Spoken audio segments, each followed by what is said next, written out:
Baik, terima kasih kesempatan yang telah diberikan. Perkenalkan, nama saya Esther Nurul dari program studi akuntansi perpajakan dengan NIM 2002010066. Pada kesempatan ini, saya akan menjelaskan tentang PSAK 72. Yang pertama yaitu kita harus tahu apa itu PSAK 72.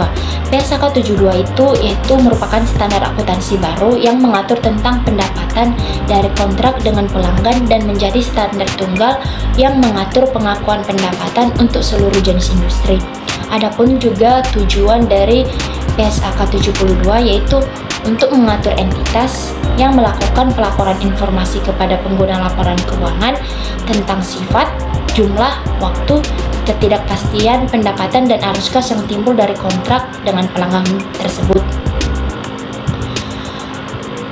Jadi ada juga prinsip utama dari PSAK 72 yaitu bahwa entitas mengakui pendapatan untuk menggambarkan pengalian barang atau jasa yang dapat dijanjikan kepada pelanggan dalam jumlah yang mencerminkan imbalan yang diperkirakan menjadi hak entitas dalam pertukaran dengan barang atau jasa tersebut. PSAK 72 juga mengatur akuntansi untuk kontrak individual dengan pelanggan. Tetapi PSAK 72 juga menerapkan terhadap portofolio atau kontrak atau kewajiban yang dilaksanakan dengan ketentuan karakteristik serupa jika entitas secara rasional memperkirakan bahwa laporan keuangan dapat diterapkan di PSAK 72. Adapun ruang lingkup dari PSAK 72 yaitu pernyataan ini diterapkan oleh seluruh entitas untuk seluruh kontrak dengan pelanggan kecuali yaitu sewa yang telah diterapkan di ruang lingkup PSAK 73, terus PSAK 62 tentang kontrak asuransi, terus kalau instrumen keuangan yang tertera di PSAK 71, laporan keuangan konsolidasian yang tertera di PSAK 65, pengaturan bersama yang tertera di PSAK 66,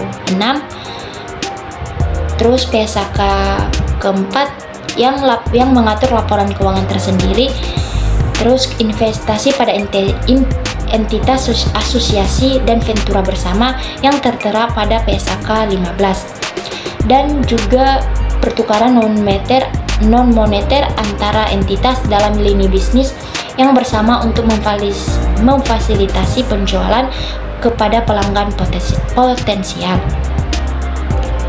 Nah, entitas yang diterapkan di pernyataan sebelumnya yaitu pernyataan ini terhadap kontrak hanya jika pihak lawan kontrak adalah pelanggan.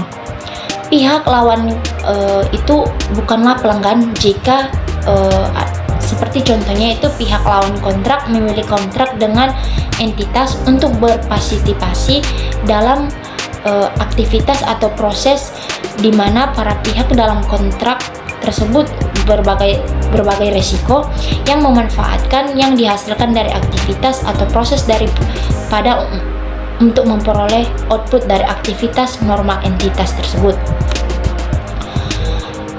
Suatu kontrak dengan pelanggan dimungkinkan dengan sebagian masuk dalam ruang lingkup pernyataan sebelumnya, yaitu satu, jika pernyataan ini lain untuk mengatur bagaimana memisahkan dan atau pada awalnya mengukur suatu atau lebih bagian dari kontrak, maka entitas pertama kali menerapkan pemisahan atau persyaratan pengukuran dalam pernyataan tersebut.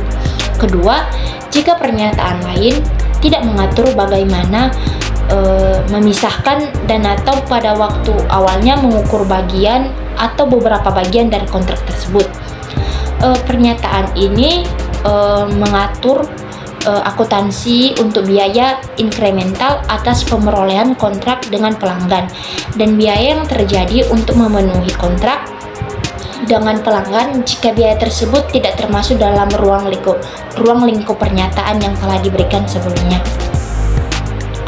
Yang pertama itu untuk mengakui kontrak dengan pelanggan kita harus melakukan hal-hal yang dapat meyakinkan kontrak tersebut. Jadi kita harus melakukan langkah pertama yaitu mengidentifikasi kontrak. Mengidentifikasi kontrak, kita dapat melakukan dengan cara mencatat entitas kontrak dengan pelanggan dalam ruang lingkup seperti kriterianya, yaitu satu, para pihak dalam kontrak telah menyetujui kontrak atau secara tertulis, secara lisan, atau dengan praktik bisnis pada umumnya, dan berkomitmen untuk melaksanakan kewajiban mereka masing-masing. Yang kedua, entitas dapat mengidentifikasi hak setiap pihak mengenai barang atau jasa yang dialihkan. Ketiga, entitas dapat mengidentifikasi jangka waktu pembayaran barang atau jasa yang dialihkan. Keempat, kontrak memiliki substansi komersial atau yaitu berupa risiko, waktu atau jumlah arus masa depan entitas yang diperkirakan berubah sebagai akibat dari kontrak. Dan terakhir, kemungkinan besar yaitu entitas akan menagih imbalan yang akan menjadi haknya dalam pertukaran barang atau jasa yang dialihkan ke pelanggan. Kontrak yang dimaksud dari PSAK tersebut adalah perjanjian antara dua pihak atau lebih yang menimbulkan hak dan kewajiban yang dapat dipaksakan.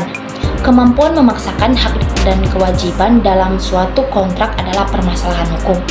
Beberapa kontrak dengan pelanggan dapat memiliki durasi yang tidak tetap dan dapat diakhiri atau dimodifikasi oleh salah satu pihak setiap saat. Kontrak lainnya dapat secara otomatis diperbaharui dengan dasar periodik sebagaimana diatur dalam kontrak tersebut. Untuk tujuan penerapan pernyataan sebelumnya, kontrak tidak dapat terjadi jika setiap pihak dalam kontrak memiliki hak yang dapat dipaksakan secara sepihak. Untuk mengakhiri kontrak terlaksana penuh tanpa adanya kompensasi kepada pihak lain. Sebuah kontrak merupakan tak terlaksana jika tidak memenuhi kriteria seperti satu, entitas sebelum mengalihkan barang atau jasa yang dijanjikan kepada pelanggan. Kedua, entitas belum menerima dan belum berhak menerima imbalan apapun dalam pertukaran dengan barang atau jasa yang dijanjikan. Jika kontrak dengan pelanggan tidak memenuhi kriteria tersebut, maka entitas melanjutkan menilai kontrak untuk menentukan apakah kriteria selanjutnya dapat terpenuhi. Ketika kontrak dengan pelanggan tidak memenuhi kriteria dan entitas menerima imbalan dari pelanggan, maka entitas mengakui imbalan yang diterima sebagai pendapatan hanya jika salah satu peristiwa telah terjadi, seperti yaitu satu, entitas tidak memiliki sisa kewajiban untuk mengalihkan barang atau jasa kepada pelanggan dan seluruh atau secara substansial seluruh imbalan yang dijanjikan pelanggan telah diterima entitas dan tidak dapat dikembalikan. Atau yang kedua, yaitu kontrak telah diakhiri dan imbalan yang diterima dari pelanggan tidak dikembalikan. Entitas mengombinasikan dua atau lebih kontrak yang disepakati pada waktu yang sama atau berkedekatan dengan pelanggan yang sama atau pihak berelasi dari pelanggan dan mencatat kontrak tersebut sebagai kontrak tunggal jika satu atau lebih kriteria ini dapat terpenuhi, yaitu kontrak dinegosiasikan sebagai satu paket dengan tujuan komersial tunggal. Kedua, jumlah imbalan yang dibayarkan dalam satu kontrak bertanggung pada harga atau pelaksanaan dari kontrak lain. Ketiga, barang atau jasa yang dijanjikan dalam kontrak atau beberapa barang atau jasa yang dijanjikan dalam setiap kontrak merupakan kewajiban pelaksanaan tunggal. Cara kedua yaitu memodifikasi kontrak. Modifikasi kontrak adalah perubahan dalam ruang lingkup atau harga kontrak yang disetujui oleh para pihak dalam kontrak. Dalam beberapa industri, modifikasi kontrak dapat dideskripsikan sebagai perubahan, variasi, atau amandemen pesanan. Modifikasi kontrak terjadi ketika para pihak dalam kontrak menyetujui modifikasi, baik yang menimbulkan ketentuan baru atau mengubah ketentuan yang sudah ada atas hak dan kewajiban yang dapat dipaksakan oleh para pihak dalam kontrak tersebut. Entitas mencatat memodifikasi kontrak sebagai kontrak terpisah jika terdapat kedua kondisi seperti yaitu satu, ruang lingkup kontrak meningkat karena penambahan barang atau jasa yang dijanjikan bersifat dapat dibedakan. Kedua, harga kontrak meningkat oleh sejumlah imbalan yang mencerminkan harga jual berdiri sendiri atau stand alone selling prices entitas atas penambahan barang atau jasa yang dijanjikan dan penyesuaian yang tepat terhadap harga yang mencerminkan keadaan kontrak tersebut. Ketiga yang kita lakukan yaitu mengidentifikasi kewajiban pelaksanaan.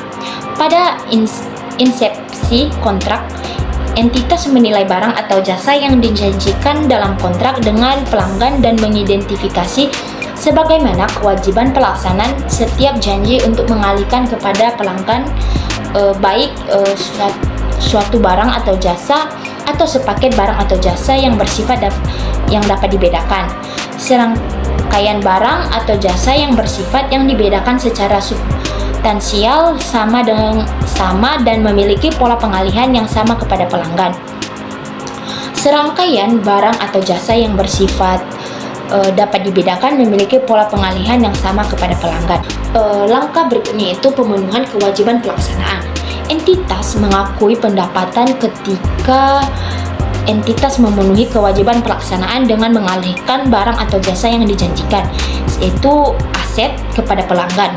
Aset dialihkan ketika pelanggan memperoleh pengendalian atas aset tersebut. Barang atau jasa adalah aset, meskipun hanya sementara. Ketika barang atau jasa tersebut diterima dan digunakan, pengendalian atas aset merujuk pada kemampuan untuk mengarahkan penggunaan atas dan memperoleh seluruh sisa manfaat secara substansial dari aset tersebut. Pelanggan memiliki risiko dan manfaat signifikan atas kepemilikan aset. Pengalihan risiko dan manfaat signifikan atas kepemilikan aset kepada pelanggan mengindikasikan bahwa pelanggan telah memperoleh kemampuan untuk mengarahkan pengguna atas dan memperoleh secara substansial seluruh sisa manfaat dari aset. Pelanggan telah menerima aset, artinya penerimaan pelanggan aset tetap mengidentifikasikan bahwa pelanggan telah memperoleh kemampuan untuk mengarahkan penggunaan atas dan memperoleh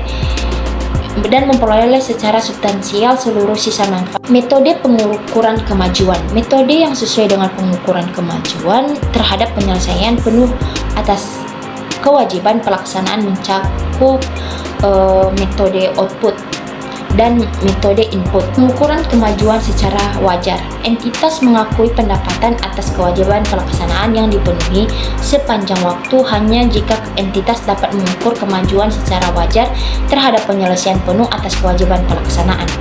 Sebagai contohnya itu dalam tahap awal kontrak. Jadi sebagai tambahan yaitu harga jual berdiri sendiri atau stand alone selling prices adalah harga di mana suatu entitas akan menjual barang atau pelayanan secara terpisah kepada pelanggan.